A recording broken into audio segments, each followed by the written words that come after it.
ঘরে ঢুকে একদমই ভালো লাগছিল না, কিন্তু ভালো লাগলে তো কিছু করার নেই। কাজ তো আর পড়ে থাকে না কারোর জন্য, কাজগুলো তো সারতেই হবে। তো তার জন্যই প্রথমে চা বসিয়ে নিয়েছিলাম, কারণ ভীষণ মাথা ধরেছিল। তো চা ওদিকে হয়ে গেছে, তো চাটাকে ঢেলে নিয়েছিলাম। আর এদিকে রাতে কী করব ভাবছিলাম ডিনারের জন্য। তো ভাবছিলাম প্রথমে ওটসই খেয়ে নেবো, এদিকে চা খেয়ে নিয়েছিলাম। কিন্তু ওটস খেলে আবার সকালেও ওটস খেতে হবে, তাই ভাবলাম একেবারে ডিনার আর ব্রেকফাস্টটা বানিয়ে নিই। তো তার জন্য আলু আর কাঁচা লঙ্কা কেটে নিয়েছিলাম, আর ওদিকে কড়াই গরমে বসিয়ে দিয়েছিলাম। কড়াইতে তেল দিয়ে ওর মধ্যে তেলটাকে গরম করে কিছুটা চিনেবাদাম ভেজে নিয়েছিলাম।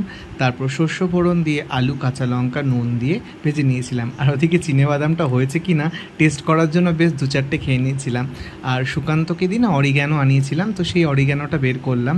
আর ওদিকে নুন হলুদ দিয়ে আলুটাকে ভেজে তার মধ্যে সুজিটাকে দিয়েও ভালো করে ভেজে নিয়ে একটু স্বাদ মতো নুন আর মিষ্টি দিয়ে লাস্টে বেঙ্গল মার্কার ঘি দিয়ে সুজিটা নামিয়ে নিয়েছিলাম। আর চিনেবাদামও দিয়েছিলাম। আর একটা রাতের জন্য আর একটা ব্রেকফাস্টের জন্য রেখে দিয়েছিলাম। আর এদিকে গ্যাসটাও মুছে নিয়েছিলাম ভালো করে, আর গ্যাসের টেবিলটা। তো এটা মুছেই ক্ষান্ত নেই, তারপরে বাসনগুলো যে লেগেছে সেগুলোও তো মাজতে হবে। তো সেগুলো মেজে যে র্যাকটা গ্যাসটা মুছলাম সেই ন্যাতাটাও ধুয়ে রেখে দিলাম। তো এদিকে বাসন টাসন ভালো করে মেজে ধোয়া হয়ে গেছে।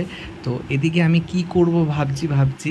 তো ভাবলাম যে শশাটা দেখছিলাম ফ্রিজে অনেকগুলো না পেকে যাচ্ছে, অনেক দিন ধরেই আনা ছিল ফ্রিজে, তো ওগুলো নষ্ট হয়ে যাবে, তাই ভাবলাম একটু রায়তা করে নিই। তাই একটু টক দই নিয়ে ওর মধ্যে একটু চাট মশলা, বিট নুন আর একটু গুড় দিয়ে ভালো করে গুলে শশাগুলো কুচিয়ে ওর মধ্যে দিয়ে দিয়েছিলাম। আর ঘরে এসে দেখো আমার কি অবস্থা, তাই ভাবলাম একটু স্নানে চলে যাই। স্নান করে এসে ঠাকুরকে পুজো দিতে হবে, কারণ ঠাকুর অনেক দিন ধরে উপোস। তো ঠাকুরকে ভোগ দিয়ে নামিয়ে তো রাতে ডিনার করতে বসে পড়লাম। এই যে ডিনারে আমার ঝাল সুজি আর রায়তা। তো চলো খেয়ে নিই। আর ভিডিওটা কিন্তু ভালো লাগলে অবশ্যই লাইক কমেন্ট শেয়ার করো। আর আজকের জন্য সবাইকে শুভরাত্রি, টাটা, ভালো থেকো সবাই।